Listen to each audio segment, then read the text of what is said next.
නමෝ තස්සේ භගවතෝ අරහතෝ සම්මා සම්බුද්දස්සේ නමෝ තස්සේ භගවතෝ අරහතෝ සම්මා සම්බුද්දස්සේ නමෝ තස්සේ භගවතෝ අරහතෝ සම්මා සම්බුද්දස්සේ.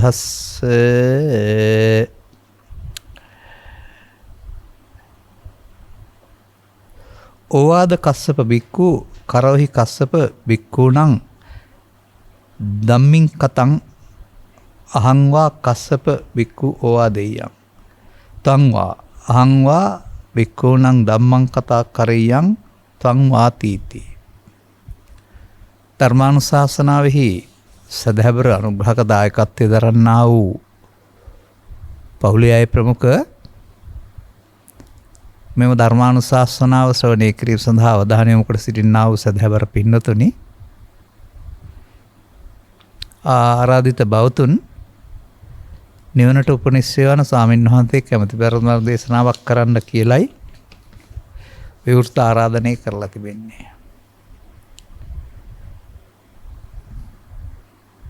මේ සංයුත්ත නිකායෙහි දෙවන පොත කස්සප සංයුත්තය කියලා කියන්නේ.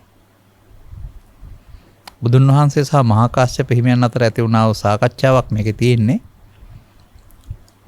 අවවාද කිරීම සම්බන්ධයෙන්. භික්ෂූන්ට අවවාද නන් නෙමෙයි, ඒක සමස්ත සමාජයට කරන අවවාදයක් වශයෙන් තමයි මම දකින්නේ. මේ සමාජයේ භික්ෂූන් විතරක් නෙමෙයිනේ දුකින් මිදෙන්න මේ කැමැත්තෙන් ඉන්නේ. දුකින් මිදෙන්න කැමති නැති භික්ෂූනුත් ඉන්නවා, දුකින් මිදෙන්න කැමති නැති පිරිමිත් ඉන්නවා. ගිහි සමාජයේ ගිහින්. නමුත් ඉහාත්ම වශයෙන්ම දුකින් මිදෙන මගක් හොයලා වෙහෙස මහන්සි වෙන පිරිසුත් ඉන්නවා. මේ දුකින් මිදෙන්න අවශ්‍ය නම් ඔකට ගිහි සාමිති ප්‍රතිපදාව, පැවිදි ප්‍රතිපදාව කියලා දෙකක් නැති බව මා හොඳාකාරවම දන්නවා. ඒ ජීවත් වෙන්න තමයි, සම්මත මට්ටමේ ජීවත් වෙන්න තමයි පුංචි පුංචි ශික්ෂාපද වෙනසක් සහිතව ප්‍රතිපදාවක් තියෙන්නේ. බාහිර ප්‍රතිපදාවේ වෙනස්කම් තිබුණාට අධ්‍යාත්මික ප්‍රතිපදාවේ එහෙම එකක් නැහැ. එහෙම කියන්නේ සමාජයට දැනෙන්න, තේරුම් ගැනීමේ ප්‍රතිඵලයක් වශයෙන්. ඒ අනුව මේ තාත්තයි පුතයි නැත්තම් මහා කාශ්‍යප මහ රහතන් වහන්සේ බුදුන් වහන්සේ දෙන්න සහෝදරයෝ වගේත් කියලා කරනවා. රූප ලක්ෂණ එක සමානයි කියලාත් කියනවා. සසනේ පස්සේ බාරකාරත්වය ගත්ත කෙනා කියලාත් කියනවා. මේ දෙන්නගේ මේ කතාව ටිකක් ගැඹුරු වෙන්න පුළුවන්, වටිනා වෙන්න පුළුවන්. මොකද මේ කියන්නේ?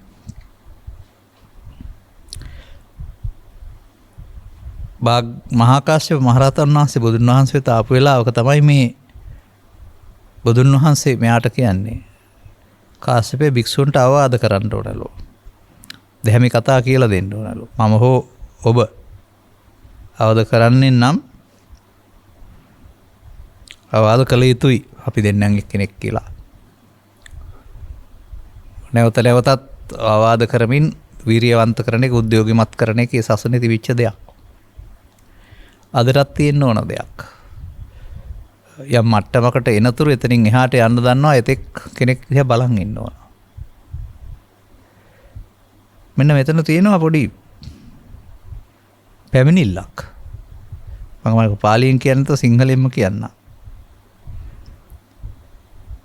ඒ කාලෙත් මේ ප්‍රශ්න තිබිලා තියෙනවා වගේ මම මේකෙන් දකින්නේ. ස්වාමීනි භාග්‍යවතුන් වහන්සේ දැන් භික්ෂූහු දුර්වචහ. දුවච බැව් කරන්නේ කරන දහමින් සමන්විත නොයිවසන්නෝය, අනුශාසනාව නුහුරට ගන්නෝය.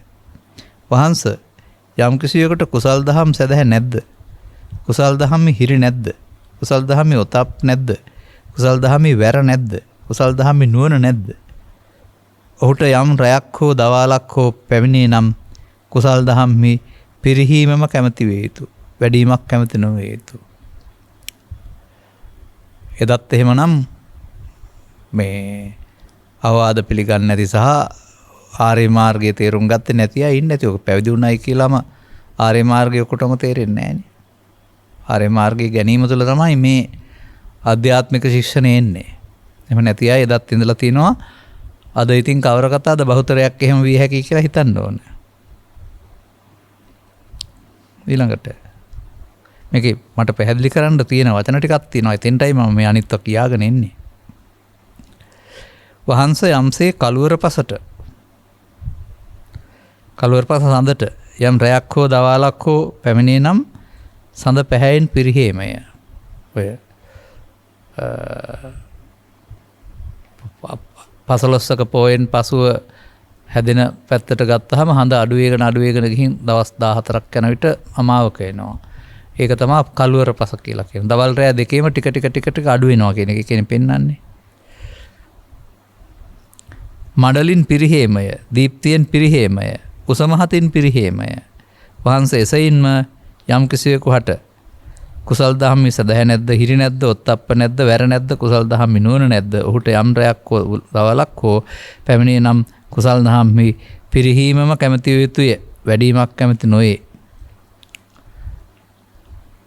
ඔන්න මහා කාශ්‍යප හිමියන්ගේ තක්සේරුව දවල් රෑ දෙකේම මේ කියන මේ ගති ලක්ෂණ ටික නැත්නම් එහෙම එයා පරිහාන ධම්මංගෝ භික්ඛවේ දේසිස්සාමි පදේ තමයි යන්නේ. ඔන්න ඊට පස්සේ එක එක්කෙනාට වෙනම වචන තියෙනවා. අන්න එතෙන්දී අර පැවිදි බව කියන එක නෑ. අසද්දෝ පුරිස පුද්ගලෝති බන්තේ පරිහාන මේතං. මොකක්ද ඒ කියන්නේ? ස්වාමීනි භාග්‍යතුන් වහන්සේ අසද්දෝ සද්ධාව නැති පුද්ගලයා කියලා කියන්නේ පිරිහීමක්. දැන් ඔබට බලා ගන්න. මොකද්ද මේ සද්ධා කියන්නේ? මේ සද්ධා පදයට තියෙනවා නිකන් නොගැඹුරු සහ ගැඹුරු කියලා අර්ථ දෙකක්. ආගම අධිගම කියලා කතා කරනවා. අර චෛත්‍ය බෝධියක් දැක්කත් නැගිටලා වඳින, සිවුරක් දැක්කත් පාරේ දන ගහලා වඳින අන්ධ සද්ධාව එකක්. ඔය සමහර අය විවේචන කරනවා අපි පුද්ගලයෝගේ අඩුපාඩු විවේචනය කරනකොට සමහර අපි වඳින්නේ පුද්ගලයාට නෙවෙයි සිවුරටනේ කියලා නිදහස් වෙන්න කියන අය ඉන්නේ. නමුත් මේකේ තියෙනවා නොපිරිහෙන සද්ධාව කියලා එකක්. අන්න එතෙන්ට ආපුහම අර ආගම කියන වචනේදී පිරිහෙන සද්ධාව, අධිගම කියන එකේදී නොපිරිහෙන සද්ධාව. ආගම කියන එකේදී බුදුන් දහම් සංගුණ පුද්ගලයා වශයෙන් ගත්ත පැහැදීම. ශාසනයේ බුදු පිළිමය, චෛත්‍ය, ස්වාමින් වහන්සේලාම දැක්කහම ඇතිවෙනා වූ සතුට. සද්ධා කියන එකේ තියෙන පැහැදීම කියන අර්ථයක්. නමුත් තෙරුවන්ට බුදු පිළිමය හරි, බණ පොත හරි, සාමුද්‍රෝ හරි කියන අර්ථයට එහා ගිය අර්ථයක් ත්‍රිපිටකයේ තියෙනවා. ඒ තෙරුවන් සරණනේ දුකින් මිදෙන්නේ. අර තෙරුවන් පන්සලේ තුම්බලක හිටියට මේ තෙරුවන් ඉන්න ඕන මිනිස්සෙකුගේ හදවතේ.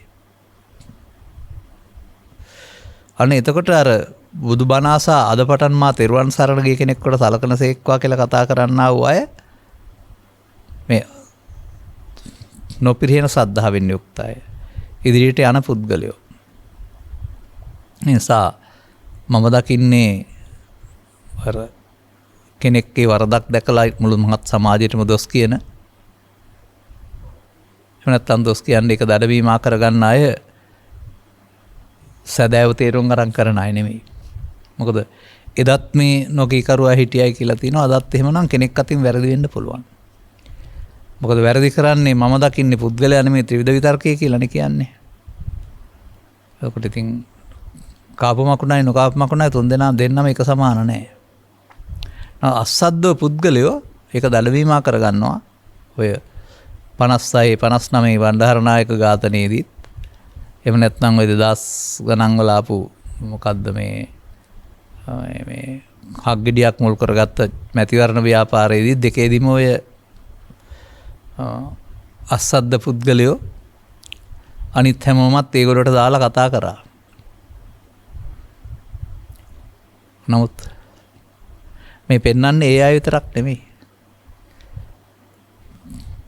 සමස්ත සමාජය ගැන මේ කතා කරන්නේ. එතකොට අන්න තෙරුවන් ජීවිතය තුළ මේ ජීවිතය තුළ තෙරුවන් සරණින් දුකින් මිදෙන්න පුළුවන් කියන තෙරුවන් තියෙන්නේ කියා ඉන්න ලියලියා ඉන්න මේ සසර දුකින් මිදීමටනේ. සසර දුකින් මිදීමට වෙනත් සරණක් නැත. මේ බුද්ධ රත්නය, ධම්ම රත්නය, සංඝ රත්නය අත්ති මේ සරණං අඤ්ඤං කියලානේ කියන්නේ. තාම කියනවා ඇරුණාම කරගන්න දන්නේ නැහැ. අන්නේ දැනගැනීම නොපිරිහෙන කාරණයක්. ඒ දැනගන්න නැති මට්ටමේ සද්ධාව ඔන්න ඔය පිරිහීමේ ලක්ෂණයක් කියලා පෙන්වන්නේ.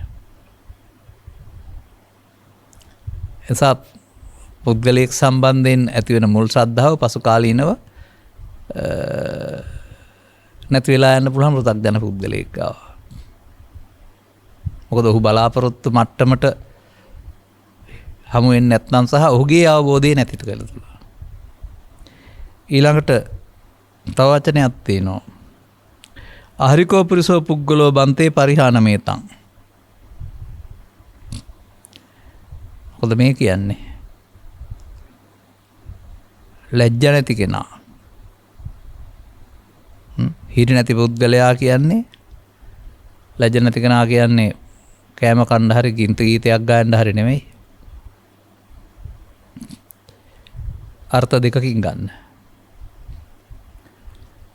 පුද්ගලයෙක් වශයෙන් බාහිර සමාජයේ පේන්නා වූ ප්‍රාණඝාත දත්තාන කාමවිත්‍යාචාර සාකෝදාදී කොට ඇති මේවා කරාම පිරිහෙනවා අඩුවම යන්න වෙනවා ලෝකයේ ආලෝකයේ අපහාසයට ලක් කරනවා කියලා ඒව ගණන් ගන්න නැතුව ඒ පව් වැඩ ජීවනෝපාය වශයෙන් කරන කෙනා. නමුත් පවට ලැජ්ජා නැහැ කියන්නේ ඔයිට එහා ගැඹුරු කරුණක්. අපි දකිනවා කෙනෙකුගේ ජීවිතේ අනාගතයක් හදන්න හේතු සංසාරේ ඉතුරු වෙනවා. පව් හේතු වශයෙන්, සාපින් හේතු වශයෙන්, සාධ්‍යාන හේතු වශයෙන්. අනාගත සතර හදන හේතු නිරෝධයෙන් තමයි දුක් නිරෝධය පැහැදිලි කරන්නේ. එහෙනම් හේතු තැබීමෙන් දුක්නේ හම්බ වෙන්නේ. අනේ විදිහට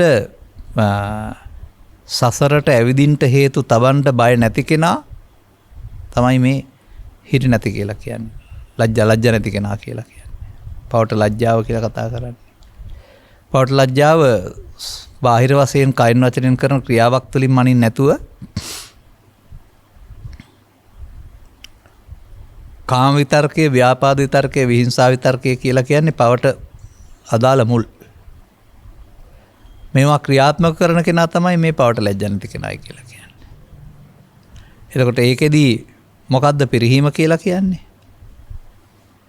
පිරිහීම කියලා කියන්නේ ඔහුගේ චිත්තාභ්‍යන්තරයේ ලෝභයෙන්, දේශයෙන්, මෝහෙන් බලවත් වෙන එක වැඩෙන එක. ඒකට ස්ත්‍රී පුරුෂ ගිහි පැවිදි ભેදයක් නැහැ. මේ දෙදෙනා වහන්සේගේ සාකච්ඡාවේ මේ පෙන්වන්නේ ඒකයි. ඊළඟ තව වචනයක් තියෙනවා. අනුත්තප්පි පුරුෂ පුද්ගලෝති බන්තේ පරිහානමේතං. අන්න බයත් නැහැ.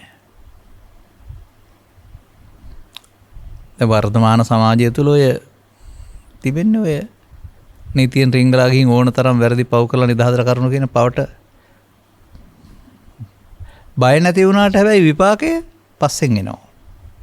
කරන්න බය නැති වුණාට කරන කලට පව් වීරිය මිසේ විඳින කලට දුක් දැඩි වේගිනසේනේ. එතකොට බුදුදහමේ හිරියොත්ප් දෙක පවට ලැජ්ජාව බය කියලා පෙන්නනවා. පුද්ගලයෙක් වශයෙන්, පෘථග්ජන පුද්ගලයෙක් වශයෙන් බියවීම සම්මතාර්ථය. ආර්ය පුද්ගලයෙක් බවට පත් වීම තුළ සංසාරේ හදන බැවින්, දුක් ගෙනත් දෙන බැවින් ඒකට කැමති නැහැ.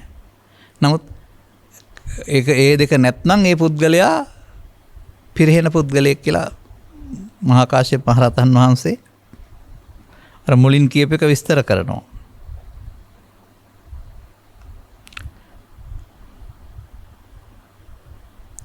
කුසීතෝ පුද්ගල පුරුෂෝති බන්තේ පරිහානමේතං. ඔන්න. දැන් මේ කතා කරන්නේ කුඹුරු වැඩ කරන්නේ නැති මිනිස්සයා කම්මැලි මිනිස්සයා පිරිහෙනවා කියන්න නෙමෙයි. කුසීතෝ හීන වීරියෝ. මේකේ තියෙනවා විරියෙන් දුක්ඛං අච්චේති. මේ මගේ තියෙනවා මේ උපන්න අකුසල් දුරු කිරීමට නූපන්න අකුසල් නොයතුතා නිරන්තරයෙන් වීරිය කරන්න වෙනවා. සද්දා බල, විරි බල, සති බල කියලා කතා වීරිය බලවත් කරන්න වෙනවා. මොකද පරණ පාරේම යන්න කියලා හිත කියද්දී ඒකට එරෙහිව නැගී සිටින්න තරම් ආරද්ධ විරියෝ කියලා කතා කරනවා. මේ මගේ යන්නට අදාළ දිවා රාත්‍රී දෙකේම නොපර්සුබස්නා ඉරියක් තියෙන්න වෙනවා. නමුත් එහෙම අදාළ අනුගාමී ප්‍රතිපදාවට ප්‍රවිෂ්ඨ වෙන්නට උත්සාහ කරන්නේ නැතිව නිකම්ම ලේසියෙන් පස්සේ හම්බෙන නිවනක් ගැන බලාපොරොත්තු යන ජීවිතයක් ගත කරනකොට ස්ත්‍රී හෝ පුරුෂ නොමිලේ ලැබෙනකල් හරි පහසුවෙන් ලැබෙනකන් හරි නෑ එදාටත් ওই විදිහටම ආරද්ධ විරිය තියෙන්න වෙනවා. එදාටත් සම්මායා වායාමයේ අගේ ඕකමයි. නිසා එදාටත් ඔබ දුකටපත් කරන්නේ ත්‍රිවිධ විතර්කමයි. ත්‍රිවිධ විතර්කයට අහු නොවි ඒවායේ බලය බිඳින්ට විරියක් තියෙන්න ඕන. එහෙම නැත්නම් ගිහියෝ පැවිදි භික්ෂුව භික්ෂුණී ඒ උත්සාහය කරන්නේ නැතුව වෙන වෙන මහානකමේ වෙන වෙන කාරණා මහානකමේ කියලා හදාගත්ත කාරණා කරනවා නම් එතකොට ඔහු මේ පැත්තට යොමු කරන්නේ වර්තමානයේ පවතින දෙයක් මේ දකින්නේ අපි වෙනත් වෘත්තීය සහ වෙනත් කටයුතු නිසා මේ පිළිබඳ වීරිය කරන්න ඉතින් වීරිය කරන්න මේකේ ප්‍රතිඵල තේන්නත් ඕන මොකද මාර්ගයක් තියෙන්නත් ඕන ධර්ම ශ්‍රවණය නොකරන පුද්ගලෙක් මාර්ගය දන්නේ නැති නිසා මාර්ගයන්ට වීරිය කරන්නේ නැහැ. එදාටත් අදටත් මේ හීන වීරිය කියන කාරණේ දුප්පඤ්ඤෝ පුද්ගලෝති බන්තේ පරිහාන මේතං ඔන්න තව එකක්. දුෂ්ප්‍රාඥය. කවුද දුෂ්ප්‍රාඥා?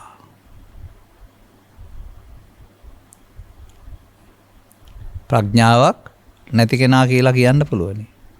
ප්‍රඥාව කියන්නේ දැනීම හෝ බුද්ධිය හෝ කටපාඩම හෝ නෙවෙයි. පඤ්ඤ දුප්පඤ්ඤ පැහැදිලි කරන්නේ ආරි සත්‍ය අර්ථයෙන්. දුෂ්ප්‍රාඥායන කවරෙක්ද? කුමක් නොදනීද? එහෙම අහනවා තවත් සූත්‍රවල. එතකොට කියනවා මේ දුකයි නොදනී, දුකට හේතුවයි නොදනී, දුක නැති වූ තැනයි නොදනී, මාර්ගය නොදනී. මේ දුෂ්ප්‍රාඥයා. ප්‍රඥාවන්තයා කවුද? දන්න තැනැත්තා. මොනවා දනීද? දුක දනී, හේතුව දනී, නැති වූ තැන දනී, මාර්ගය දනී. ඔන්න බුදු සමයේ දුෂ්ප්‍රාඥ ප්‍රඥාව. චතුස්සත්‍ය වචන හතර පාඩම් කෙනා නෙවෙයි. දුක කුමක්දයි දන්න එකට හේතුව දන්නවා නම් හේතුව නැති කිරීමෙන් දුක නැති වූ තැන දන්න මාර්ගය පිළිබඳ අවබෝධයක් ඇති කෙනා. ඔන්න පඤ්ඤාවන්තස්සයන් ධම්මෝ කියන කෝයි ප්‍රඥාවන්ත සඳහා කියන්නේ චතුස්සත්‍ය අවබෝධයෙන් ගමන් මඟ සසර ගමන් මඟ කෙලවර කරන්න පුළුවන් කියන එක. දැන් ඉතින් කොහොමද ගන්න ඕනේ? දුක දනී කියලා ජාතිපි දුක්ඛ, ජරාපි දුක්ඛ, ව්‍යාධි දුක්ඛ එහෙම කියලා කියන්නේ යන්න දන්න එකද ඔය කියන්නේ? නැහැ. ඔබ තුල හට ගන්නවා ඇසෙන් කලින් නාසෙන් දිවෙන් කයින් ලෝකෙත් එක්කලා ජීවත් වෙන්නට ගැටෙනකොට රාග සහිත, දේශ සහිත, මෝහ සහිත, ඊර්ෂ්‍යා සහිත, කෝධ සහිත, කාම සහිත, ව්‍යාපාද සහිත, විහිංසා සහිත අදහසක්. විතර්කයක් කියලා කියනවා. එහෙම නැත්නම් බාහිරයේ ගැටීම තුළින් චිත්තාභ්‍යන්තරයේ කර සේසු සේස මුල් කොටගෙන හට ගන්නා වූ යංකෝ භික්ඛවේ අනුසේති තේන සංකං ගච්ඡති පදයට අදාළ කාරණාව. දැන් පංච උපාදානස්කන්ධය. මේ පංච උපාදානස්කන්ධය තුළ හටගත්ත අත්‍යතින් ආපු දෙයක් නිසා ඒකේ රාග දේශ මොහ ආදී දැවිල්ලක් තියෙනවා. 11 ගින්නට අදාළ දැවිල්ලක් තියෙනවා. මානසික දුක. අන්න දුක. ජීවිතයේ දුකයි නෙමෙයි ඒ පංච උපාදානස්කන්ධයට එන කාරණේ අනුව ඒකේ පවතිනා වූ දුක. ඒකට හේතුව පංච උපාදානස්කන්ධයේ පහළ වීම හෝ ප්‍රසාදයට ගෝචර රූපයක් ගැටීම හෝ ලෝකේ අටලෝ දහම සිදුවීම නෙමෙයි. හේතුව අර තණ්හා අනුසයෙන් තණ්හාව හටගත්ත එක. අනුසයෙන් හටගත්ත එක. දුකට හේතුව තණ්හාව කියන්නේ අන්න ඒ තමන් තබපු එකක් නිසා මේ දුක හටගන්නේ. තමන් ඇලිලා ගැටිලා යම් දෙයක් ලැබුවොත් ඒකෙන් තමයි පංච උපාදානස්කන්ධයවත් ඒ ඇතුළේ තියෙන දුක හටගන්නේ. එතකොට ඒ දුක නැති වෙන්න මොකද කරන්න ඕන? උපාදානෙ නැති වෙන්න වෙනවා. තණ්හාව නැති කිරීම කියන එකේ තේරුමත් ඒකයි. උපාදානෙන් නම් දුක් හටගන්නේ. උපාදානෙ නැති වූ තැන දුක් හටගන්නේ. දැන් උපාදානෙ නැති කරන මාර්ගය ආර්ය අෂ්ටාංගික මාර්ගය. එහෙමයි ඒක ගන්න ඕනේ. දැන් උපාදාන නැති කරන මාර්ගය තේරෙන්න කොතරම් ගැඹුරු ධර්මයක් තියෙන්න ඕනේද? ඔබ තුල පුද්ගලයෙක් වශයෙන් ක්‍රියාත්මක කළාට ඔබ ස්ත්‍රී පුරුෂ ගිහි පැවිදි මට්ටමින් ඔබ තුළ ක්‍රියාත්මක වෙන්නේ මොහොතක් පාතා ස්කන්ධ පහෙන් පහට ඉපදීමක් මැරීමක් කියලා. ඒ ස්කන්ධ පංචකයට එන දේ මමත්වයෙන් ගැනීම තුළ උපාදාන වෙලා අවසන් වෙනවයි කියන එක. අන්න එහෙමයි උපාදාන වෙන්නේ කියලා තේරුම් ගත්තාම ඒක නොවෙන්න දෙන එක, ඒක වෙන්න නොදෙන එකනේ උපාදානෙ නොවීම මාර්ගය බවට පත් වෙන්නේ. අන්න එහෙම අතීතයෙන් ආවට කමක් නැහැ. වර්තමානයේ හරහා අනාගතය හදන්න ඇලෙන්න ගැටෙන්න ගියොත් උපාදානය. උපාදාන පත්‍ය භව. පස්සපච්චා වේදනා, වේදනා පච්චා තණ්හා, තණ්හා පච්චා උපාදාන, උපාදාන පච්චා භව. ඇස තුල, කන තුල, නාසය තුල, දිව තුල, අරමුණ තුල. ගතියා ගන්න. එතකොට ඒක නැති වෙන්නේ කොහොමද? මේ වර්තමාන මොහොත උපාදාන නොවි අවසන් වෙන උපාදානයට වෙන්න එකතු නොවි කරන්නේ ඒක තමයි මාර්ගය තේරෙනවායි කියන්නේ. දැන් දුක හේතුව නැති උතන මාර්ගය කියලා ගිරවෙක් වගේ කීවට හරියන්නේ නැහැ. පංච උපාදානස්කන්ධයට දුක එන්නේ කොහෙ තිබිලාද? පංච උපාදානස්කන්ධය උපදින්නේ කොහෙ තිබිලාද? මම පිළිවෙත අවබෝධයක් තියෙනවා. ඇයට ගැටුණට පංච උපාදානස්කන්ධ පහළ වෙන්නේ නැහැ හැමෝටම. නමුත් යංකෝ බික්ක අනුසේති ඔබ තියලා තියෙනවා නම් අபிසංකාර හේතුවක් යලි හට ගන්න. ඒකෙන් තමයි මේ දුක හටගන්නේ. අභ්‍යන්තරයේ තැබු එකක් වලින් හිතට එන කාරණයක් වශයෙන් තමයි පෙන්වන්නේ. නිසා දුෂ්ප්‍රඥ බවට තේරුම් ගන්න පුළුවන් දෙයක් නෙමෙයි. මේගොල්ලෝ වචන හතර දණී ඕන තරම්. නමුත් අදාළ තැනට එන්න බැරි වෙනවා. පංච උපාදානස්කන්ධ ක්‍රියාවලිය. දුෂ්ප්‍රඥ පුද්ගලයා. තව බලමු අපි. කෝදනෝ පුරිස පුද්ගලෝති බන්තේ පරිහානමේතං. ඔන්න.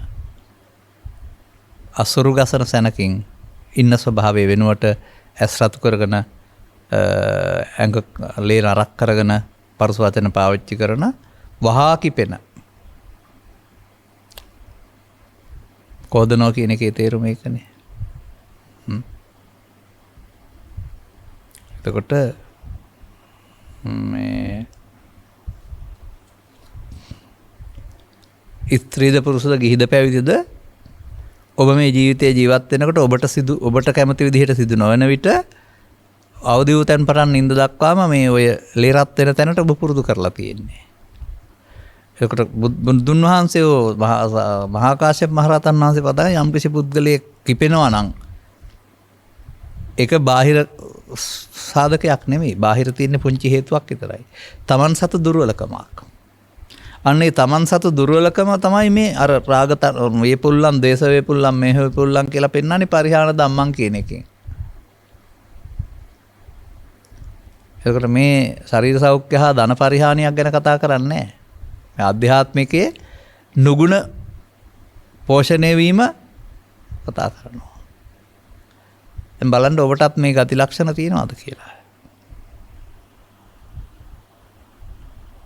පරිහානමේතං උපනාහි පුරිස පුද්ගලෝති බන්තේ පරිහානමේතං. ඔන්න තව එකක් තියෙනවා. කෝදනෝ උපනාහිච. පසල සූත්‍රෙත් තියෙනවනේ. මොකද්ද මේ පෙන්වන්නේ? උපනාහි කියන්නේ අතහරින්න නැති ආපහු එකට එක කරලා ජය ගන්න තුළු අතහරින්න නැති බද්ධ වෛරය. එතකොට මේවා මිනිස්සු නෙමෙයි, ගැහණුත් නෙමෙයි, පැවිද්දොත් නෙමෙයි, ස්ත්‍රියොත් නෙමෙයි. මොකක් ගති ලක්ෂණ මිනිස් චිත්ත සංතානය යන්නේ. ඒ ගති ලක්ෂණය පෝෂණය කරන්න අර කලුවර පස සඳ වගේ ඔහුගේ ජීවිතයේ තියෙන ආලෝකයේ සුන්දරත්වයේ සතුට ඒව නැති කරගන්නවා. මේ සමස්ත භික්ෂු සමාජයට, වික්ෂුණී සමාජයට, උපාසක සමාජයට තාත්තයි පුතයි දෙන්න එකතු වෙලා වාදයක් කරනවා. මෙන්න මේ ගති ලක්ෂණ නුඹ ළඟ තිබෙනවා නම් උඹ ආර්ය මාර්ගය යන කෙනෙක් නෙමෙයි, පරිහාන මාර්ගය යන කෙනෙක්.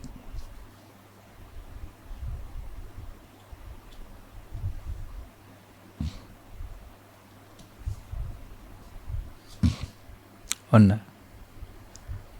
දැන් ඔබ යනු ඔබට ඔබේ කය වුණාට මේ ඉගැන්වීම් වලට අනුව ඔබ යනු මෙන්න මේ දුර්වලකම් ටික එකතුවයි. මේවා භාවිතා වෙන්න ඔබට වදයක් වෙනවා.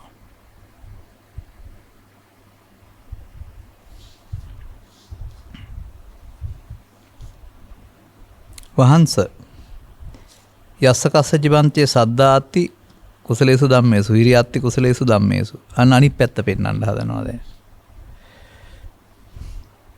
මේකේ අනිත් පැත්ත තියෙන්න ඕන කියලා පෙන්වන්නේ.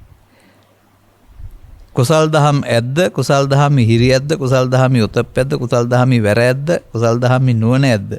ඔහුට යම් රැයක් හෝ දවාලක් පැමිණේ නම් කුසල් දහම් වැඩිමම කැමති යුතුය. පිරිහීමම කැමති විය නොහේ.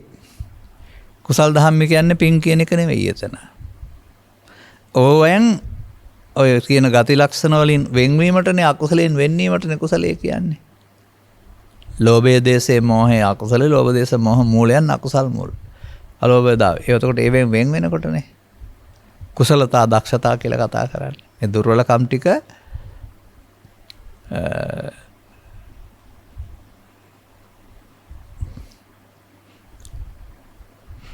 ප්‍රහාණය කරගන්න, දුර්වල කරගන්න, ඉන් මිදෙන්න යම් කිසි පුද්ගලයෙකුට වීරියක් තියෙනවා නම් පුරපස සඳ යම් රැයක් හෝ දවාලක් හෝ පැමිණේ නම් පැහැයෙන් වැඩේමය, මඩලින් වැඩේමය, දීප්තියෙන් වැඩේමය, උසමහතින් වැඩේමය. වහන්සේ එසෙහින්ම කිසිවෙක්කට අන්න ඔය කියන්නා වූ සද්දා හිරි ඔත්තප්ප පෙරවීරිය නුවණ තිබේ නම්. එතකොට මේ ගති ලක්ෂණ වලින් තොරව මේක පිහිටන්නේ දියුණු වෙන්නේ නැහැ කියන එක තමයි මේ පැහැදිලි කරන්නේ.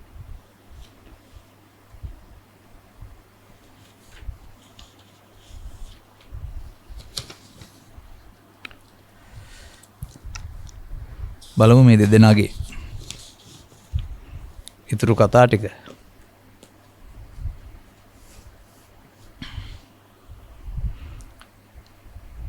සද්දෝ පුරිස පුද්ගලෝ තිබන්තේ අපරිහාන මේතං. අන්න මම හෝ ඔබ අනාගත බුදුරජාණන් වහන්සේගේ ශාසනයේ තෙරුවන් සරණ යනවා කිව්වට සැබෑ සද්ධාාවක් පිහිටන්නේ නැහැ. සද්ධාති කියන එක අදහති කියන අර්ථයක් ගන්නවානේ, විශ්වාස කරනවායි කියන එක. මේ තෙරුවන් පිළිබඳව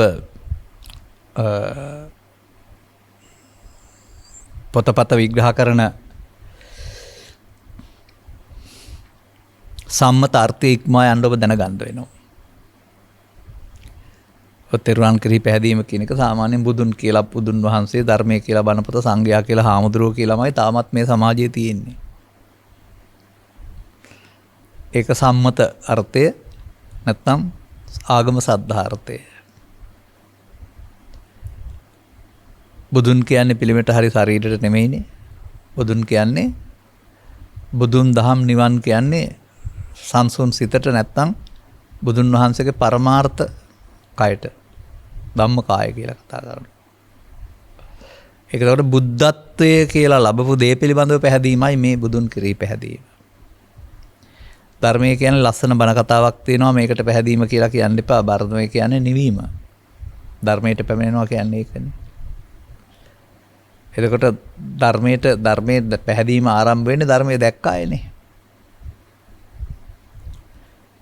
එතකොට සංඝයා කියන්නේ සිවුරු පුරවාගත්ත අය බවට පත් වෙන්නේ ආර්ය. පුද්ගලයෝ සියලු දෙනාට සංඝ කියන්නේ. ඒක බුදු ධම්ම සංඝ රත්නත්‍රය. එතකොට බාහිර තුම්පලක තියෙන්න බෑ තමන්ගේ හදවතේ. අන්න එහෙමයි මේ ආගම අධිගම සද්ධා වෙනස් වෙන්නේ. මම ඊට පෙරත් ඔක කියලා ඇති 2005 විතර මම පොතක් කියුවා. අචාන්චා හිමියන්ගේ ප්‍රඥාව හරි භාවනා හරි මොකක් හරි වතනයකට අයිති. මේකේ තියෙනවා තෙරුවන් වැඩ ඉන්න ඕන පන්සලේ තුම්පලක නෙවෙයි හදවතේ කියලා.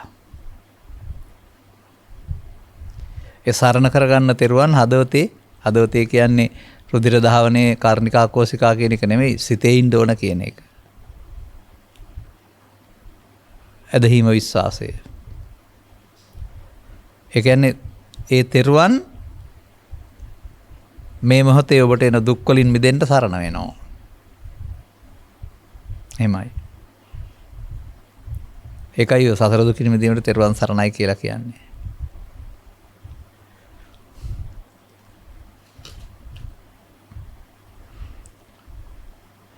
දෙවෙනි වචනේ ආපහු ගන්නවා.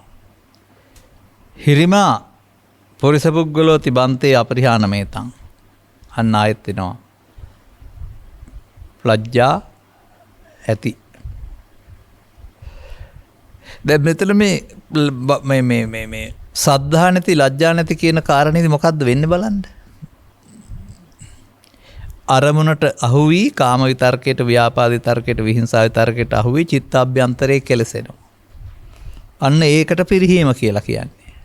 පිරිහීම කියන්නේ රාග දේශ මොහයන් වැඩෙනවට. එතකොට සද්ධා නැත්නම් උපාදාන වැඩි වෙනවා. පවට ලැජ්ජා නැත්නම් උපාදාන වැඩි වෙනවා. දැන් ලැජ්ජා බය තියෙනවා නම් අර උපාදානය කියන පැත්තට යන්න කැමති නැහැ. උපාදානය නොකර අවසන් කරන්න යාට පුළුවන්. ඒකට ඒකට මොකද්ද පෙන්වන්නේ? නොපරිහීමට නමකි.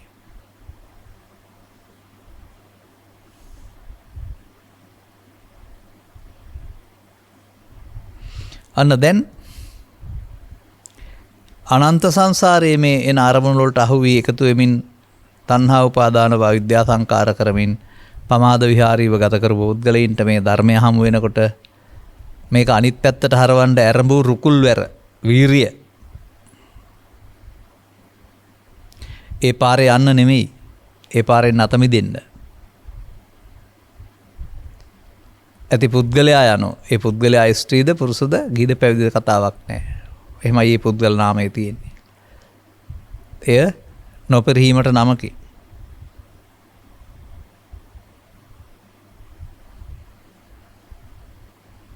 නොනැති පුරුෂ පුද්ගලයා නැත්තම් පුද්ගලයා යනු මේ නොපරිහීමට ළමකි.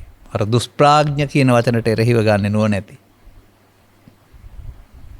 ඒක නුවණ නැති නෙමෙයි නුවණ ඇති. ඔහු එතකොට දකින්නේ ඔබේ ජීවිතය තුළ මවකුසින් බිහි ජීවිත අවසානය දක්වා ඉන්න කායික පුද්ගලයෙක් හරි ආත්මයක් හරි. ඔහු දකින්නේ කයක් වෙන් වෙලා තිබුණාට සිතට එන හැඟීමෙන් හැඟීමට ඔහු වෙනස් වෙන බව සහ හැඟීමට අනුව කාය වචන ක්‍රියාත්මක වෙන බව බලවත් හැඟීම බව. එතකොට දුෂ්ප්‍රාඥ වෙනුවට එබඳු පුද්ගලයෙකුට ඒ ස්කන්ධ පංචකයේ දුක හට ගන්න හේතුව තමන් විසින් ලැබූ තණ්හා අනුසය බව දැනගෙන අනුසයෙන් එන එක නවත්තන්න යන්නෙත් නැතුව ආපහු අනුසය තැබීම නවත්තන්න. අනුසය ප්‍රහාණ කියලානේ පෙන්වන්නේ. අනුසය වෙන්නේ ඇලුනොත් ගැටුනොත් නොඇලී නොගැටී අවසන් කරන්න. වර්තමාන මොහොතේ ඇලීමෙන් ගැටීමෙන් වර්තමාන හේතු සහ වර්තමාන ඵල සහ අනාගත හේතු නොතබන්නට ගත යුතු ක්‍රියාමාර්ගයේ වැටහෙන පුද්ගලයාට තමයි මේ නුවණැති පුද්ගලයා කියලා කියන්නේ. ඊළඟට කාම විතර්ක එනවා, ව්‍යාපාද විතර්ක එනවා. නමුත් ඒකට එකතු වෙලා කාය වචන මෙහෙවන්න ගියොත් තමයි ඒක බලවත් වෙලා කිපෙන පුද්ගලයා බවට පත් වෙන්නේ. නමුත් මෙතෙන්ද සිහිය ගෙනත් මේ ආපු එකට එකතු නොවෙන්න පුළුවන් නම් හිරුදුටු පිනිසේ කියලා කියනවා. එහෙම නැත්නම් නෙළුම් පතකින් වතුර බින්දුවක් ඇටෙන්නාසේ කියලා කියනවා. දිවග කියලා මිදක්සේ කියලා කියනවා. එතනම සංසිඳිනවා. එතකොට කාම ව්‍යාපාද විතර්කයේ තියෙන මට්ටම නොවන පුද්ගලයා කියන්නේ තියෙන මට්ටම එනවා. නමුත් ඒක එකතු කරගෙන බලවත් කරගන්න නැතුව ඒක වහාම සංසිඳවනවා. දැන් එතකොට ඒකෙදි අනාගත හේතු ඉතුරු වෙන්නේ නැති නිසා සංසිඳීමක් නේද තියෙන්නේ. නිසා මේවා කතා කරන්න ඕන වචනට නෙමෙයි මේ සිද්ධිය ඇතුලෙන් වෙන ආකාරය දැක්කම තමයි මේ පුද්ගලයෝ මෙහෙම සකස් වෙන්නේ කියලා.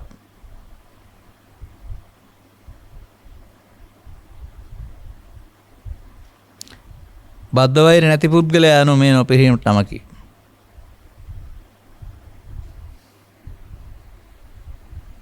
බැඳගත් වෛරය යන්නේ හිතින් යන්නේ නැහැ. හිතත් අනිද්දට පහුවටාට මේකට අදාළ දේ කරනකම් ඉවර වෙන්නේ නැහැ. එතකොට එයාට මම ඉන්නවා තියෙනවානේ. උට සතරකුත් තියෙනවානේ. රන්තලිය ගැන බැදි වෛරේනා කූරව් දෙවිදත් පෙර කාලේ. ඒ තලිය ගන්න බැරි වුණා කියලා මැදගත්ත වෛරය තමයි දිගටම ආවා කියලා පෙන්වන්නේ. අනේ වගේ බද්ධ වෛරය. බද්ධ කියන්නේ පලි ගැනීමකින් තොරව නිදහස් කරන්න කැමති නැති බැඳුන. සමාජයේ පවතින දුර්වලකම් ටිකක් එතකොටනේ. එහෙම ඒක යම්කිසි පාඩුවක් හානියක් නැත්තම් අධිකමක් වුණා කියලා එහෙම කරන්නට ගියොත් දෙදෙනාටම ගමන ඉවර නෑ. නිසා ඒකට එකතු නොවි ඒක අතහැරලා දාන එක. සමාව දෙන එක කියන්නේ මං හිතන්නේ ඒක තමයි. කෙනෙක් අතින් වැරද්දක් සිදු වුණාට ඒකට ප්‍රතිවරද්දක් කරන්න යන එක. එතකොට ඒක සඳහන් කරන්නේ මොන නමක්ද? නොපිරීමට. මේ කතා කරන්නේ අර ඇතුළත ලෝභ දේශ මොහ වැඩිම පිරීම වශයෙන් සහ ලෝභ දේශ මොහ ඡය වීම නොපිරීම කියන අර්ථයෙන් බව තේරුම් ගන්න. අන්න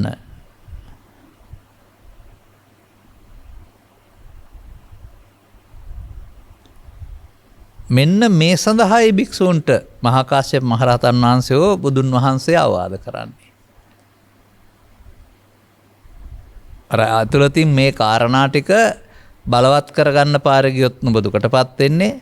ඒකට කී කරු නෑ. මෙන්න මේ ක්‍රියාකලාප ටික ඔබට උපදිනවා. මේ ක්‍රියාකලාප වලට එකතු නොවීමෙන් ඔබ සතිමත් වෙලා වීරිය කරලා මේ ටික ඉවර කරගන්න හදනවා නම් ඒ ඉවර වීම නොපිරීම. එකතු වීම පිරීම. නමකි.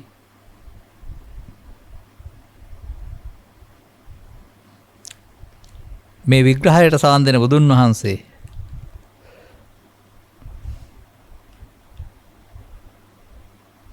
නොපිරිහීම මේවා තියෙනවා නම් නොපිරිහීම සිදු නොවෙනවා පිරිහීම සිදු නොවෙනවා නොපිරිහීම කැමති යුතුයි කියලා පෙන්වලා තිබෙනවා. දැන් එතකොට මේ බුදුන් වහන්සේගේ සහ මහා කාශ්‍යපයන්ගේ මේ අවවාදානුශාසනා ටික ගත්තම මේක නැවත වතාවක් මේවා කියලා තියෙනවා එහෙම අවශ්‍ය නැහැ අපට. කවුරු වෙන්න ඕන අපි? පරිහාන ධම්මං වබික්කවේ දේසිස්සාමි අපරිහාන ධම්පඥ කිරකේ පෙන්නනවා නම් රාග දේශ මොහ බලවත් වීම පිරිහීම කියලා තුනීම නොපිරිහීම කියලා මෙන්න මේවත් තුනී කරගන්නට අදාළ පාරේ යන එක තමයි අවවාද ගැනීම අවවාද පිළිපැදීම. එතකොට නොපිරිහින පුද්ගලයෙක් බවට පත් වෙන්නට භික්ෂුවට හෝ භික්ෂුණියට උපාසකට හෝ උපාසිකාවට මේ අවවාද අවශ්‍යයි. අන්න ධර්ම දේශනා ධර්ම සාකච්ඡා කියන පදයෙන් පෙන්වන්නේ Taman ඉන්න தත්ත්වය පිළිබඳව ඊට මුහුණ දීම පිළිබඳව එහි ඇලී ගැටි පැවැත්ම වෙනුවට ඒවා ප්‍රහාණය කරගන්නට අවශ්‍ය මඟ ගැනීම පිළිබඳව අවශ්‍ය අවවාදානුශාසනා ටික.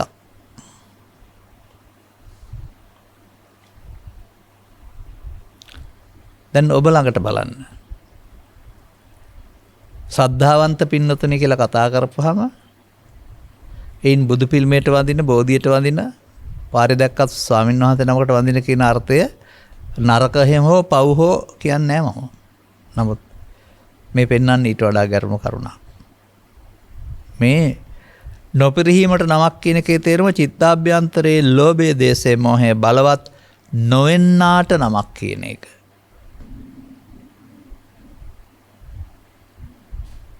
එහෙමයි. එතකොට ඒ ශ්‍රද්ධාවේදී මේ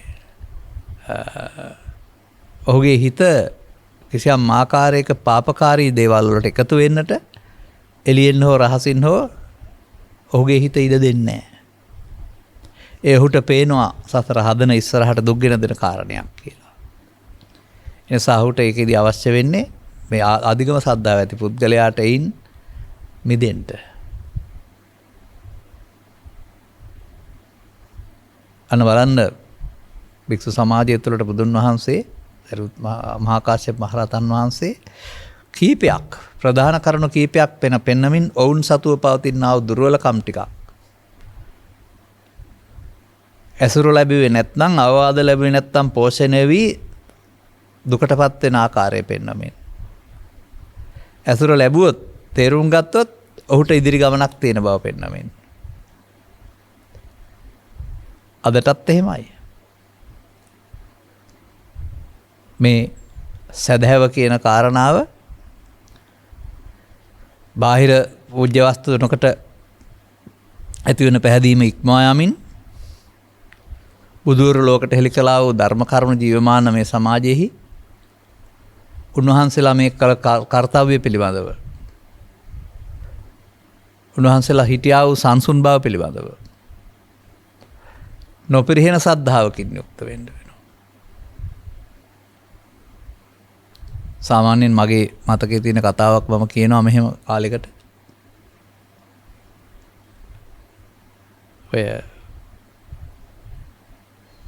ඔබ රාජාසනේ නැත්තම් පූජාසනේට උස්සලා තියන අයමයි ඔබට එරෙහි වෙන්න කියලා ගීතයක් තියෙන්නේ. අනේ වගේ යම්කිසි පුද්ගලයෙක් Tamanට කැමති පරිදි යම් දෙයක් සිදු වෙනවා නම් කැමැත්තෙන් ඉන්නවා. නමුත් ඔහු කැමති පරිදි සිදු නොවුනොත් එහෙම සද්ධාව නැති වෙලා යනවා. පිරිත වෙන්න පුළුවන්, දාන වෙන්න පුළුවන්, අදාළ පරිදි වැඩම කරගන්න බැරි වුණොත් එහෙම එතකොට අන්න අර ඒ මොහොතේ ඇති වෙන දුර්වලකම කල්පනා කරන්නේ අඩුපාඩුව. නමුත් අමනාප වෙනවා. පිහියක් අරන් එන්නත් බැරි නෑ. පිරිහෙන සද්ධාවේ හැටි යන්නේ එහෙමයි. එරෙහි වෙනවා කියන්නේ යන්නේ ඒකයි. මේ නොපිරිහෙන සද්ධාව කියන එකේදී යම් කිසි අඩුපාඩුවක් උනායි කියලා එයා සමග අමනාප වීමක්, පරිගන්ට යෑමක්, ප්‍රතික්‍රියා දක්වන්නට යාමක් නැති ගතිය. එහෙම දේවල් වෙන්න පුළුවන්. හිතුණු පරිදි සියල්ල සිදු වෙන්නේ නැහැ. දානකදී හෝ පෙරදෙක ස්වාමීන් වහන්සේලා අඩු වෙන්නත් පුළුවන්, වැඩි වෙන්නත් පුළුවන්. අනේ වගේ යම් යම් කාරණාවලදී හරියටම ඉලක්කේ සම්පූර්ණ කරන්න බැරි වෙන අවස්ථා තියෙන්න පුළුවන් මොකක්කෝ හේතුවක් නිසා. ඒවත් සාමාන්‍යයෙන් අර අනිමාර්ථයේ සිද්ධුන් වගේ හම්බ සිදුවීම් වශයෙන් දැක්කහම වෛර බැඳ ගන්න, පරිගන්න යන්න, ප්‍රතික්‍රියා දක්වන්න යන්න තරම් කාරණයක් නැහැ. නමුත් පෘථග්ජන පුද්ගලයා අයින් සිදුවන්නේ මට විශාල මදිකමක් පාඩුවක් කියලා ඔහු ඒක ප්‍රතික්‍රියා දක්වන්න යොදා ගන්නවා. එතකොට මේ පැහැදුණු චරිතයක් ගත්තාම ඔවුන්ට යමක් කියවලා තේරුම් කරලා දෙන්න පුළුවන්. එතනින් එහාට සංසුන්.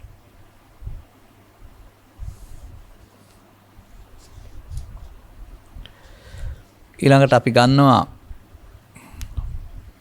පවට ලැජ්ජා බය ඇති පුද්ගලයා. මේක එළියෙන් ගන්න එපා. හතුන් මරන්න, හොරකම් කරන්න ලැජ්ජා බයයි කරන්නේ නැහැ කියන අර්ථය. මේක හැම විටම ගන්න මේ ගැඹුරු අර්ථයෙන් පව යනු අபிසංකාරය. අනාගත ඵලයක් උපදින්න හේතුවක් චිත්තාභ්‍යන්තරයේ ගතවීම මමත්වයෙන් ගැනීමේ ප්‍රතිඵලයක්. එතකොට ඒකට ඒක කරන්න ලැජ්ජා බය නැහැ. පෘථග්ජන පුද්ගලයා අහු අතින් ඒක කරනවා. ලෝභයෙන්, ද්වේෂයෙන්, මෝහයෙන් මත්වී මේ වැඩේ කරනවා.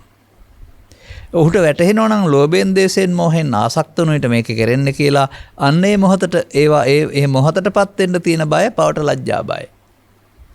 ඒක තුලින් නම් පව කෙරෙන්නේ ලැජ්ජා බය තියෙනකොට එතෙන්ට යන්නේ නැහැ. එහෙමයි මෙතන තේරුම් ගන්න ඕන. චිත්ත අභ්‍යන්තරයේ මේ ගති ලක්ෂණ වලින් පෝෂණය කරපුවම Taman පිටස දුක් වෙනවා කියලා තේරුම් ගත්ත පුද්ගලයා එහෙම කරන්නට තියෙන අකමැත්ත. එන් මිදෙන්න තියෙන කැමැත්ත තමයි අපට ගන්න ඕන. ඊළඟට ඔහුට තව වැඩක් තිබෙනවා. ආරද්ධ විරියෝ තිබන්තේ. මේ අවවාදානුශාසනා ගත්ත පුද්ගලයාට මුල් ජීවිතයේ කාලය තුල එකතු කරගත්තා වූ කාරණාවක් නිසා චිත්තාභ්‍යන්තරයේ තිබී එන්නා වූ ලෝභ මූල, දේශ මූල, මෝහ මූල තවදුරටත් එකතු වීම තුළින් ඔහු පීඩාවටපත් කරමින් ඔහු අනාථ කරන බව තේරෙනවා.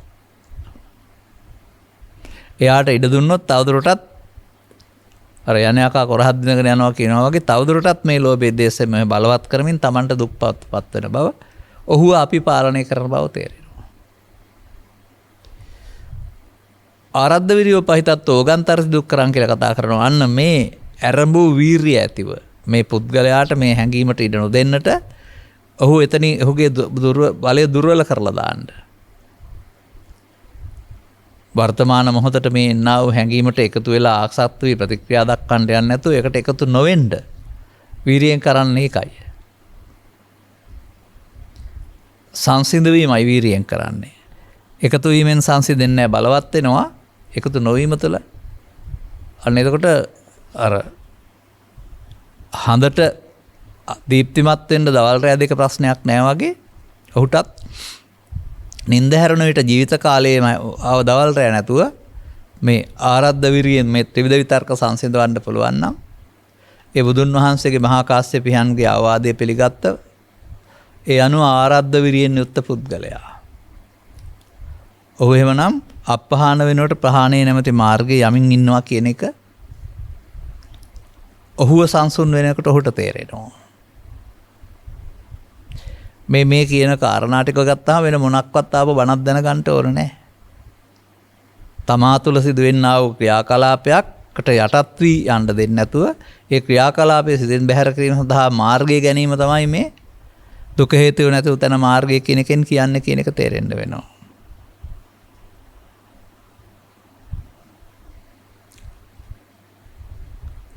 නුවණ ඇති පුද්ගලයා පුද්ගලයෙක් වශයෙන් දකින්න නැතුව මේ මොහොතේ ජීවත් වෙනවා කියන දැකීමෙන් යුක්ත වෙලා මේ මොහොත ත්‍රිවිධ විතර්කයට වහල් වෙනවා නම් එතන ඔහුට දුක හේතුව නැතිව තන මාර්ගය තේරෙන්නේ නැහැ. මොකද මේ එකතු වීමෙන් ඇලීමෙන් මේ දුකට හේතු චිත්තාභ්‍යන්තරයට යන්නේ. එතකොට ඒකනේ හේතුව ඒකනේ නැති වෙන්න ඕනේ. ඒ තණ්හාව නැති වූ තැන කියලා පෙන්නන්නේ. ඒ අරමුණට ඇලීම ගැටීම නැති වූ තැනනේ අනාගත ඵලයක් උපදින්න හේතු සැඟවෙන්නේ නැත්තේ.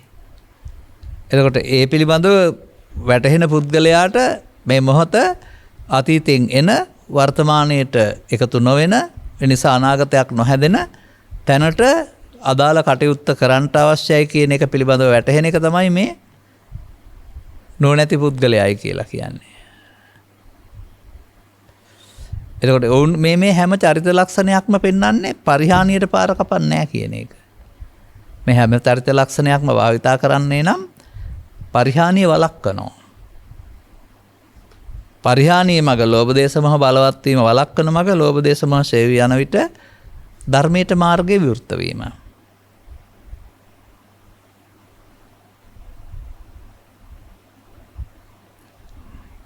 අනතුරුව ඊළඟ වචනේ ගත්තහම ඔබට ඔබේ චරිතය තුළ පැහැදිලිව පෙනෙන දෙයක් මේක. ලදරුවාගේ ළමා කාලේ ඉඳලම සිදුවෙන්නා වූ යම් යම් කාරණාවක් නිසා ඒ මොහොතට නොසන්සුන් වෙන ඔබ නොසන්සුන්කමේ සිටගෙන කය වචනේ පාවිච්චි කරනවා. සමාජයට අම්මට තාත්තට දරුවන්ට සහෝදර සහෝදරියන්ට ඕන කෙනෙකුට විරුද්ධව ආවා එකතු වුණා කියන එකයි කිපෙන පුද්ගලයයි කියන්නේ.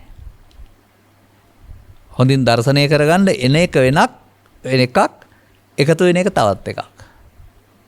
මේ දෙක තුළ අතරක් තියෙන නිසා තමයි අපිට මේක කඩා ගන්න පුළුවන්කම. නමුත් අතර ඔබ නැති කරගන්න. මොකද බොහෝ කල් පුරුදු කරලා එනකොටම එකතු වෙන්න.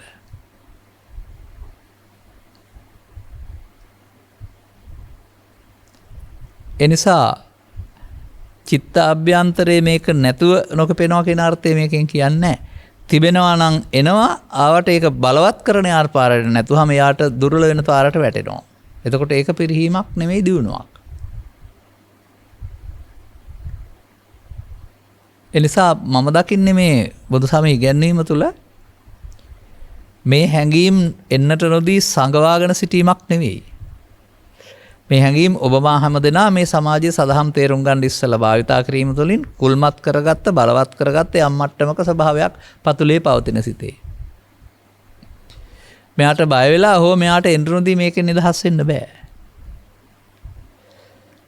නමුත් මෙතන තිබෙන කාරණේ තේරුම් ගන්න ඕන ඒම සහ එකතු වීම ඒම සහ එකතු නොවීම කියන එක මාර්ග දෙකක්. ඒම සහ එකතු වීම පෘථග්ජනයාගේ මාර්ගයයි. එතකොට ඔහු ප්‍රතික්‍රියා දක්වන්නට යනවාමයි. ඒම සහ එකතු නොවීමෙන් ආපු එක්කෙනා යනවා.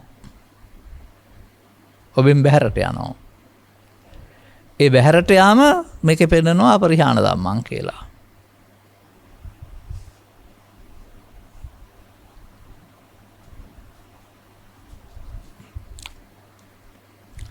එතකොට ඒ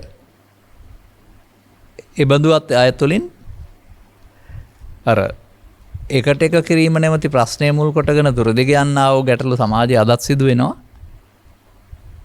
ගිහි සමාජය තුළ බොහෝ විට සිදු වෙනවා. පැවිදි සමාජය තුළත් හොයලා බැලුවොත් සිදු වෙලා තියෙන වෙලාවල් තියෙනවා. අත නොහැර තමන්ට සිදු වුණා වූ මදිකම පාඩුව ලැජ්ජාව ආදී කාරණාවට ප්‍රතික්‍රියා දැක්වීම. බද්ධ වෛරය. මේවත් එක්ක තමයි කෙනෙක් සසුනට ආවත් පෘථග්ජන පුද්ගලයෙක් වශයෙන් එන්නේ. එතකොට ඔහුට අවවාද කිරීම තුළ පවතින්නේ මේ බාහිර චාරිත්‍රාල් ටිකක් හුරු කරගෙන ජීවිතයක් ගත කිරීම කියන එක නෙවෙයි. බාහිර සම්මතයේ පේන මට්ටමක ජීවිතයක් අදාළ තැනට ගමට ආරණ්‍යට අදාළ විදිහට පවතින්න ඕන. නමුත් මෙන්න මේ ගති ලක්ෂණ ටික ඒතිදි පාවිච්චි වෙනවා නම් පිරිහෙන පුද්ගලයා. මෙන්න මේ ගති ලක්ෂණ ටිකට එකතු නොවෙන්නේ මරා දැමීමට ඔබට කටයුතු කරන්න පුළුවන් නම් ඔබ භික්ෂූන් වහන්සේලා අතර අවවාදයේ සුදුසු මේ ටිකයි බුදුන් වහන්සේ පැහැදිලි කරලා දාරන්නේ දෙන්න ඕන අවවාදය කියලා. එතකොට ආපහු මොකද වෙන්න ඕන?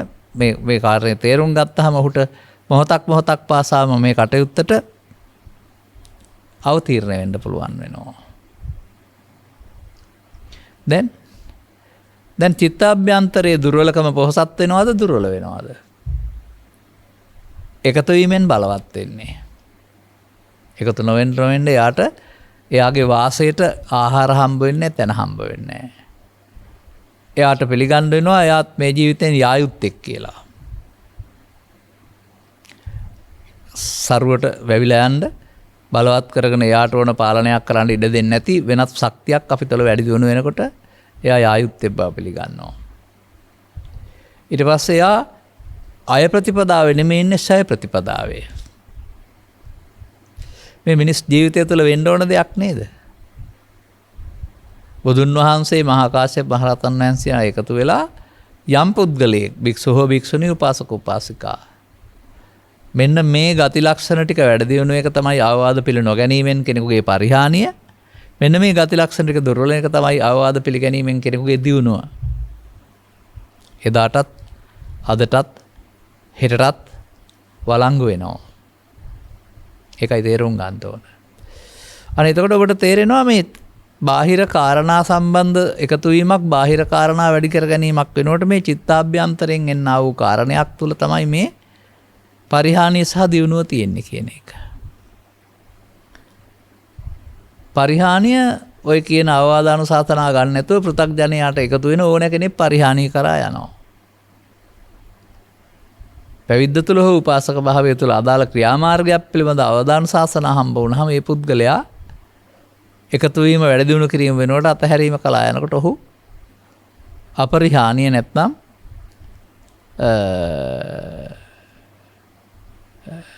දියුණු වෙන පුද්ගලයා බවට පත් වෙනවා. ඒ දියුණුව බාහිර ශරීර සෞඛ්‍යයෙන් හෝ උසමහතින් හෝ ධනයෙන් දියුණු වීමක් නෙමෙයි. මේ චිත්තාභ්‍යන්තරයේ පවතින දුර්වලකම් සමනය වීම තුළ ලැබෙනා වූ ලෝකෝත්තර දියුණුවක්. එබැවින් මේ ලෝකෝත්තර දියුණුව වසා පවතින මේ ලෞකික කාරණාවලින් ඒවා බලවත් වීම තුළ. නමුත් මේවට සදාකාලිකව ඉන්නට ඉඩ නැහැ හිතේ. මේවට අගේ දුන්නොත් එකතු කළොත් තමයි මේවා වැඩෙන්නේ නැත්තම් මෙයාට යන්න වෙනවා. ආසනෙන් බහැලා යන්න වෙනවා. මෙන්න මේ ධර්මයේ තේරුම් නොගැනීම තුළ ආසනගත වුණා වූ ලෝභ දේශ මොහ මූලයන් ස්වකීය ජීවිතයෙන් පන්නා හැරීම ආගමික ජීවිතයක් වශයෙන් මම දකිනවා මිනිස් ජීවිතය තුළ.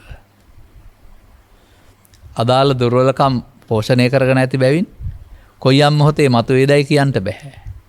මතුවෙන මොහොතේදී තමයි මේ සරණ තියෙන්නේ කියන එක තේරුම් කරලා දෙන එක මේ අවවාදවල සඳහන් වෙලා තිබෙනවා. මහා කාශ්‍යප හිමියන් මහ රහතන් වහන්සේ නමක් වශයෙන් බුදුරජාණන් වහන්සේ සමග කරන්නා වූ මේ අවවාදයේදී ලස්සනට පෙන්වලා තිබෙනවා කෙනෙක් සම්බන්ධයෙන් ලැබෙන්න ඕන අවවාදය සහ පිරිහෙන සහ නොපිරිහෙන ආකාරය. ඔබටත් වළංගුයි. ඔබ මේ අවවාදය නොලැබුවොත් මේ ක්‍රියාමාර්ග ගන්න නැතුව පිරිහෙනවා. අවවාදය ලැබුවොත් මේ කියන පුද්ගලයා මොකද වෙන්නේ?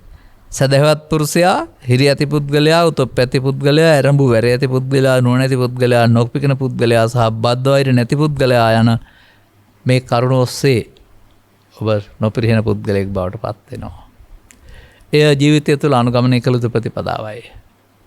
අදාළ කරුණු තේරුම් ගනිමින් අනුගමනීය ප්‍රතිපදාවක් තුළ ඔබේ වගකීම ඉටු කරන ගමන් මේ මෝඩකම් ටික ජීවිතයෙන් අතහැර දැමීමට ඔබට සතිය ලැබේවායි කියන සුභාශිංසනයේ ප්‍රාර්ථනා කරමින් මම ධර්මානුශාසනාව මෙතකින් අවසන් කරනු ලබනවා. දායකත්වය මෙම උතුම් වූ ධර්මදේශනය සඳහා සැලෙහි දායකත්වය දරනු ලබන්නේ අශාන්ති ගමගේ දියණිය හසරංගි වනගරත්න දියණිය සජිත් ජයසිංහ බෑණනුවන් ජයිත් ගමගේ මුණුබුරා සහ සෙස්සන්දි ජයසිංහ මිනිවිරේ යන අය විසින්. අරමුණු අතර පෙබරවාරි 10 වෙනි දිනට දෙන්නා වූ නන්දා පලිහේන ආදරණීය මෑණියන්ගේ 70 වන ජන්මදින නිමිත්තෙන් ඇයට නිදුක් නිරෝගී භාව සහ දීර්ඝායුෂ ප්‍රාර්ථනා කිරීමටත් පවුලේ සියලුම ඥාති හිත මිත්‍රාදීන් සහ සිම ලෝකවාසී සියලු දෙනාට නිදුක් භාව ප්‍රාර්ථනා කිරීමටත් අරමුණු කරගෙන මෙම උතුම් ධර්ම දානය සිදු කරනු ලැබේ. එසේම ගෞරවනීය දේශකයන් වහන්සේටද නිදුක් නිරෝගී භාව සහ දීර්ඝායුෂ ප්‍රාර්ථනා කරන අතර උන්වහන්සේගේ ජීවන ගමන මේ බවත් මෙම ආත්ම භවයෙන් කෙලවර වී නිවන් මාර්ග දොරටු ඇරේවා. අන්න එතන වචනේ වැරදි. ජීවිත ගමන කෙරුණෙන් පස්සේ නිවන් මාර්ග දොරටු ඇරෙන්නේ නැහැ. නිවන් මාර්ග දොරටු ඇරීමෙන් භව ගමන කෙලවර වෙනවා. ඒ නිසා ජීවිතයේ අවසානයේ නිවන් හම්බ වෙනවා කියලා හිතන්න එපා. නිවන ලැබුණාම මැරෙන්න කෙනෙක් නැතු වෙනවා කියලා තේරුම් ගන්න. එතකොට තමයි ඇත්ත සිද්ධිය වෙන්නේ. නිර්මල බුදුදහම පමණක් සියලු සත්වයින් වටහා ගැනීමට හැකි වේවා. ඔව් නිර්මල බුදුදහමේ අනුගමනීය ප්‍රතිපදාව වටහාගෙන අනුගමනීය ප්‍රතිපදාවක් තුළ තමන්ගේ දුර්වලකම් හදා ගැනීම තුළින් තමන්ටත් මේ සැනසෙන මඟ විවර කරගන්නට හැකි වේවා යන්නයි බලාපොරොත්තුව. අනුග්‍රහක බවතුන් වශයෙන් කටයුතු කළා ඔබටත් ඔබේ පවුලේ හැමටත් ධර්ම ශ්‍රවණය කළ හැමටත් මේ මහා කාශ්‍යප හිමියන් සහ බුදුරජාණන් වහන්සේ අතර ඇති වුණා වූ සාකච්ඡාවේ අවවාද පිළි නොගැනීම සහ අවවාද පිළිගැනීම කියන පද දෙකෙන් ඉදිරිපත් කළා වූ චරිත ලක්ෂණ දෙක තේරුම් ගනිමින් ඔබ අවවාද පිළිගන්නේ නැති පුද්ගලයෙක්ද? එහෙනම් අවවාද පිළිගන්න ගොඩේක් වලට එන්න. අවවාද පිළි නොගැනීම පරිහානීය ලක්ෂණයක්, අවවාද පිළිගැනීම අධ්‍යාත්මික දියුණුවේ ලක්ෂණයක් බව ඔබටත් තේරුම් ගන්නට ලැබේවා. සබ්බීති වජ්ජන්තු සබ්බ රෝගෝ විනස්සතු මාතේ බවත් අන්තරායෝ සුඛී දීඝායුකෝ බව හැම දිනාටම තෙරුවන් සරණයි. ද්වේෂක්ඛයෝ නිබ්බානං